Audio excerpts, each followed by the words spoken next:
Bom dia, que a graça e a paz de nosso Senhor Jesus esteja no seu lar e no seu coração. No livro de Marcos, capítulo 3, nós temos mais um confronto de Jesus com a incredulidade dos religiosos do mundo. Jesus, dessa vez, entrou na sinagoga, diz o texto. De novo entrou Jesus na sinagoga e estava ali um homem que tinha a sua mão atrofiada. E estavam observando a Jesus para ver se o curaria no dia de sábado, a fim de o acusarem. Como você observa nessa introdução do texto, que a religião cega a pessoa e faz com que ele perca a sabedoria de ouvir os ensinamentos que estão sendo difundidos e possa adquirir destes ensinamentos um aprendizado melhor. Infelizmente, muitas pessoas estão presas às religiões, ao que a religião diz. Quando eu digo religião, é esta montada pelo homem. Cada uma delas com o seu pensamento, com a sua ideologia, com a sua filosofia.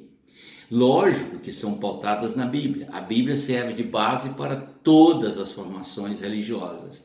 Mas nem todas as religiões estão inseridas nos ensinamentos bíblicos, tal como é revelado. Eu não me prendo a isso porque, na verdade, minha intenção é fazer com que você tenha o seu interesse em pesquisar na Bíblia e encontrar o plano de salvação estabelecido por Deus. Porque nós só iremos aos céus se enquadrarmos a nossa vida nos ensinamentos do Senhor. Não é por sermos religiosos, porque senão eu estaria aqui pregando a minha religião e dizendo, a minha religião é a certa, é a correta. Se você não entrar nela, você está fora do céu. Não é isso, querido.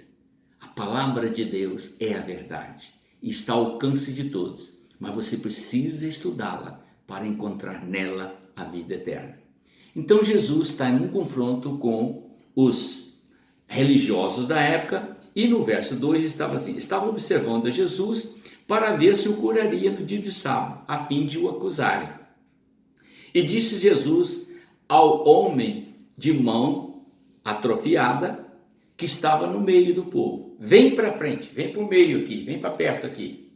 Então ele perguntou, é lícito no sábado fazer o bem ou fazer o mal?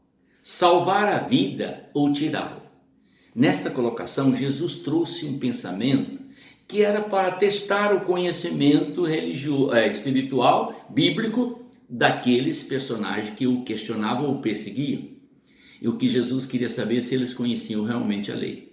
E na lei estava escrito exatamente que deveriam fazer o bem, sempre fazer o bem, tais como os ensinamentos do Senhor Jesus e posteriormente os ensinamentos do apóstolo São Paulo, que foi dado pelo Espírito Santo. Nenhum momento Deus impede o homem de fazer o bem, mas eles, querendo fazer uso da lei e da pureza do sábado, queria fazer com que a cura que Jesus fizesse fosse algo mal, porque estava ferindo a santidade do sábado. Preste atenção para você entender isso. Jesus disse que ele, olha o que ele acrescentou, no verso 27 do capítulo 2. O sábado foi estabelecido por causa do homem e não o homem por causa do sábado, de sorte que o Filho do Homem é Senhor também do sábado. É Senhor do sábado. Jesus é Senhor do sábado. Então isso travou e eles falaram, bom, vamos ver quem é Senhor do sábado. Se você fizer alguma coisa errada, nós vamos te perseguir. Bom, o argumento de Jesus é que se é capaz, ser a pessoa que tem a capacidade de fazer o bem e não faz, ele comete pecado. Não importa se é segunda, se é terça, se é quarta, se é quinta, se é sexta, se é sábado ou se é domingo. Você sabe fazer o bem? Pode fazer o bem? E você não faz? Então se comete pecado. Não é curar uma pessoa no sábado ou no domingo, ou fazer o bem a uma pessoa no sábado ou no domingo, que você está cometendo pecado. O pecado, querido, é fazer maldade, é mostrar indiferença, é você não observar que o seu semelhante, o seu próximo precisa de você. Se você tem condições de ajudar e não ajuda, isto sim é uma falta grave diante do Senhor, porque o Senhor disse: amarás o teu próximo como a ti mesmo.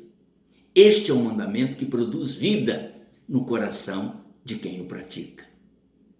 Está entendendo? E Jesus disse: assim como eu vos amei, amai-vos vós também uns aos outros. Esta relação. E aqueles religiosos estavam mais preocupados em que a sua doutrina religiosa, que as suas ideologias, que os seus costumes fossem respeitados, do que aquele pobre coitado que tinha sua mão atrofiada ser curado. Jesus então pediu para que ele estendesse a mão e o curou. Assim diz o texto sagrado. Mas eles ficaram em silêncio, porque não tinham resposta para Jesus. Olhando-os ao redor, indignado e conduído com a dureza do coração daqueles homens, disse Jesus: estende a tua mão. E o homem estendeu a mão e ela lhe foi restaurada. É este Jesus que eu prego para você. Creia, porque Ele te ama e Ele quer te curar. Curar as suas feridas internas, curar a sua cegueira espiritual, curar a sua audição, que muitas das vezes está tapada, aberta só para a religião, mas não está aberta para a verdade.